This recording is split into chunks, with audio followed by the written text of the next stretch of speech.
Look at these two images. The orange circles in the center are actually the same size, but the one on the right looks bigger because the circles surrounding it are smaller.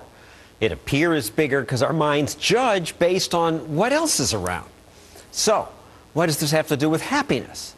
Well, a lot, says the author of Predictably Irrational, The Hidden Forces That Shape Our Decisions. That's Dan Ariely, and he's a behavioral economist at Duke University. So how is happiness relative? Happiness is relative in many ways. First of all, we compare our own happiness to our own past self. So if you ask yourself how happy you are, how do you judge that? Based on what? How happy I was yesterday or last year. How happy I was last year. And also you judge it based on other people around you. And it's interesting to realize that both of those ways of judging our happiness have some mistakes in them. So, for example, if you surround yourself by lots of very successful, very happy-looking people, you would compare yourself to that and you would be very miserable. If you surround yourself by lots of people who are miserable, you'll actually be relatively happier. So we should look for miserable friends? Well, they have other effects, but I would recommend having at least a few miserable friends. You were burned severely in an accident in Israel when you were 18, and this affected your take on happiness. How? So I was burned in about 70% of my body, and I spent about 3 years in hospital. In the beginning of life in hospital, I was incredibly miserable because my counterfactual, the reality I compared myself to, was my past reality. But after quite a few years... Plus you were in pain. Plus I was in pain. Actually, I'm still in pain, but not as much as I had. But over a while in hospital, my social reference and framework changed, and I started comparing myself to other people that were around me. My own image of myself as healthy kind of faded away, and my happiness climbed because I had this comparison.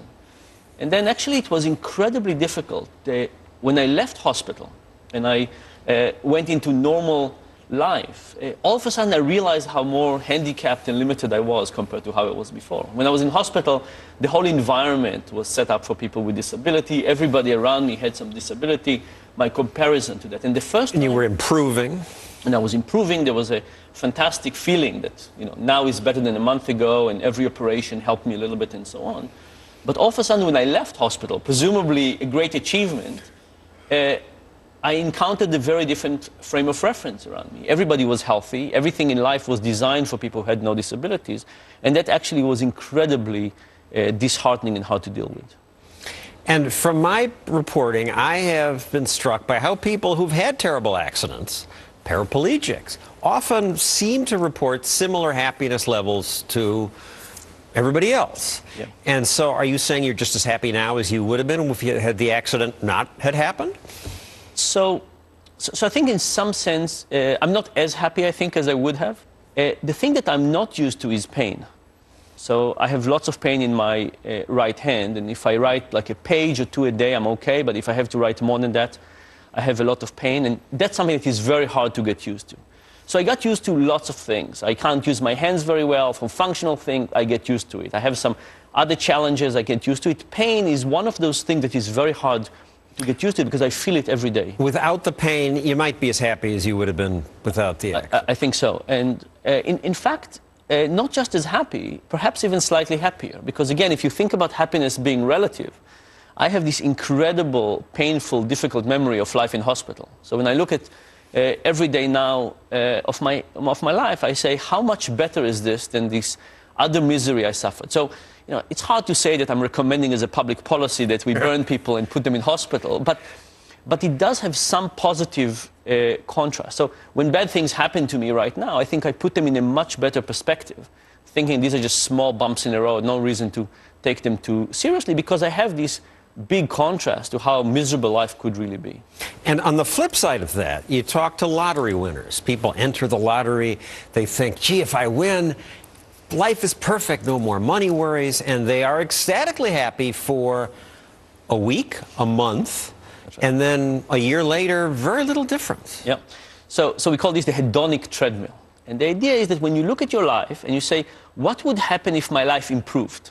I got a new car, a new apartment, I won the lottery. You say, my goodness, I'll be really happy. And indeed, people are happy. But this happiness is shorter lived than they think it would be, and after a while, there's adaptation process in which goes down. But you go back in your memory and you say, last time I bought the car, I was so happy. I'm not happy now. Let me renovate my kitchen. So people do this. They get this increase in spending to get happiness. They get a little bit of happiness. It goes down. They do it again and again and again. And we call this the hedonic treadmill because we keep on trying to look for happiness, but we end up running in place.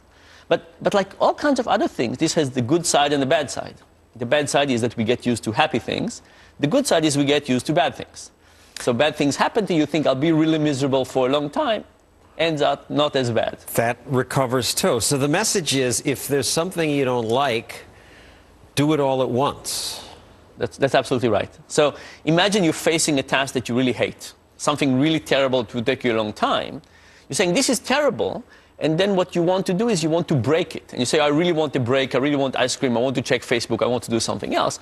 But the fact is you would adopt. So it will start being very negative, and after a while you would get used to it and used to it. The third hour is not going to be as bad as the first hour. And if you stop and you take a break, you would catch it back. On the downside, it would get even worse. So you want to take bad things and do them all at once, and good things take breaks. So you're really enjoying something, take a break. Stretch it out. Let's say you're going to remodel your home, and that's going to make you happy. The instinct is, let's get it done, and then I can live in it longer. But you say, space it out. Get a new sofa. Enjoy it for a while until the sofa loses its newness and it fades into the background. Then get a new television. Enjoy it for a while until it fades into the background. Then change your cutlery or whatever you want to decide, but doing it steps over time rather than get everything at once. Be very happy, but having it fade away. In this economic difficulty, by the way, the same thing happens when you're trying to cut down on expenditure. So you sit there and you don't have enough money to pay for lots of things, and the question is, how should you cut your expenditure? Should you cut one thing every 2 months, or should you take a big blow, cut a lot of your spending now? Your answer is big blow right now. Big blow right now. Now, researcher Andrew Clark found that job satisfaction is strongly correlated with changes in workers' pay rather than how much they get paid. And same argument. The same argument. So ask yourself, what would you prefer? To make $62,000 a year in an organization that everybody makes below you, or to make $64,000 a year in an organization that you're the lowest paid employee? And when you think about it, it turns out that your relative position, like you're losing $2,000. You're losing $2,000, right? And it feels bad, but the reality is that day to day you would get used to that framework, and being the highest, most valuable employee would feel good on every day, and being the lowest comparison to everybody else is driving better cars than you, they have better clothes, that would just drive you crazy day to day. The sad thing is, if we give people these two jobs, and you say, what would you be happy? Everybody recognizes being the highest paid employee in the low paying job is better. But when you ask people, what will you take? Very few people actually take the thing that would make them happier. It kind of feels bad to choose a lower paying job, even if you know it will make you happy.